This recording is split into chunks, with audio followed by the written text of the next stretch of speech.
네, 안녕하세요. 성루가병원 김수정 원장입니다.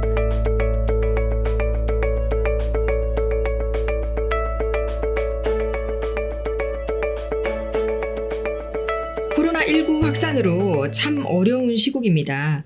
다들 어떻게 지내고 계신지 궁금한데요. 이런 때 특히 더 괴로운 분들이 계십니다. 바로 만성 기침 환자분들이죠. 이 기침은 오래된 기침입니다. 이렇게 팻말을 들고 다닐 수도 없고 주변에 변명을 하기도 그렇고 참 답답한 노릇일 것 같은데요. 저도 주변 분이 지하철을 타서 알레르기 때문에 기침을 했는데 지하철 한 사람들이 자꾸 힐끔힐끔 쳐다보거나 심지어 하나둘 자리를 떠가지고 본인만 지하철 칸에 남게 되었다는 조금 민망한 이야기를 전해 들었습니다. 만성 기침 때문에 그 어느 때보다도 신경이 쓰이고 불편할 수 있을 것 같은데요. 우리는 기침을 왜 하는 걸까요? 기침은 유해물질이 기도 내로 들어오는 것을 방지하고 폐와 기관지의 분비물을 제거하는 일종의 신체 방어작용으로 일반적으로 8주 이상 지속되는 기침을 만성 기침이라고 말하는데요. 만약에 코로나19에 걸렸다면 8주 동안 이렇게 안정적으로 기침만 하지는 않겠죠. 만성 기침을 치료하기 위해서는 기침을 방치하지 말고 그 원인을 찾아서 치료를 하는 것이 가장 중요합니다. 만성 기침이 발생하는 원인, 첫 번째, 비흡연자들에게서 가장 흔한 원인으로 손꼽히는 건데요. 바로 상기도 기침 증후군입니다. 혹시 후비루라고 들어보셨나요? 후비루는 만성비염이나 축농증, 즉 부비동염에 의해서 콧물이 기도 쪽으로 넘어가면서 목을 자극해서 기침이 발생하는 증상을 말하는데요. 기침뿐만 아니라 콧물이 자주 흐르고 목에 가래가 생기고 주로 밤에 자려고 누웠을 때 증상이 심해지는 것이 특징입니다.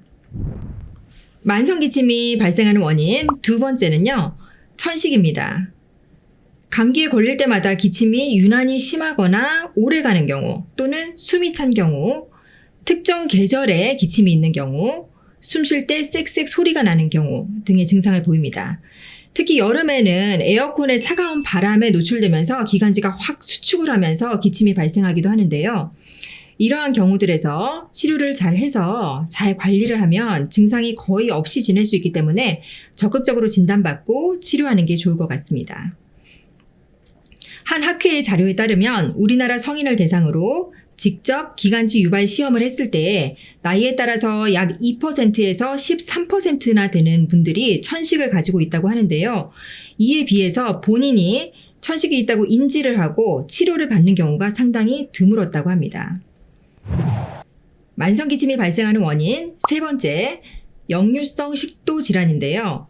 제가 진료실에서 직접 체감을 할 정도로 이 질환이 상당히 빠른 속도로 증가하고 있습니다. 예전에 비해서 증상이 나타나서 내시경을 처음 받는 나이도 점점 어려지고 있는데요. 아마도 자극적인 음식, 커피, 과식, 야식, 그리고 비만 이런 것들과 관련이 있을 것으로 보입니다. 역류성 식도염은 속에서 신물이 올라오고 가슴 통증이 있는 경우도 있지만 역류가 목을 자극해서 기침이나 가래를 일으키는 경우도 많은데요. 이 경우에도 원인에 맞는 치료를 충분한 기간 받으시고 생활습관 교정을 하시면 증상이 좋아지는 경우가 많기 때문에 꼭 치료를 받으시기 바랍니다.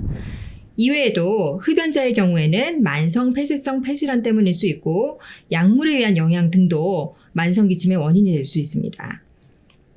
자, 다시 한번 요약을 하자면 만성 기침이 발생하는 가장 중요한 세 가지 원인 뭐였죠? 첫 번째는 상기도 기침 증후군, 두 번째는 기관지 천식, 그리고 세 번째는 역류성 식도 질환이었습니다. 이러한 이유로 생기는 만성 기침은 병원을 찾아서 진단받고 잘 관리를 하면 증상 없이 편안하게 지낼 수 있기 때문에 더 이상 눈치 보지 마시고 적극적으로 관리하시기 바랍니다.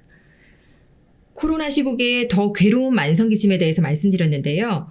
저는 다음에 더 좋은 내용으로 찾아뵙도록 하겠습니다. 성루가병원 채널 구독, 좋아요, 알람 설정하시고 더 많은 정보를 얻어가시길 바랍니다. 이상으로 성루가병원 내과 김수정 원장이었습니다. 감사합니다.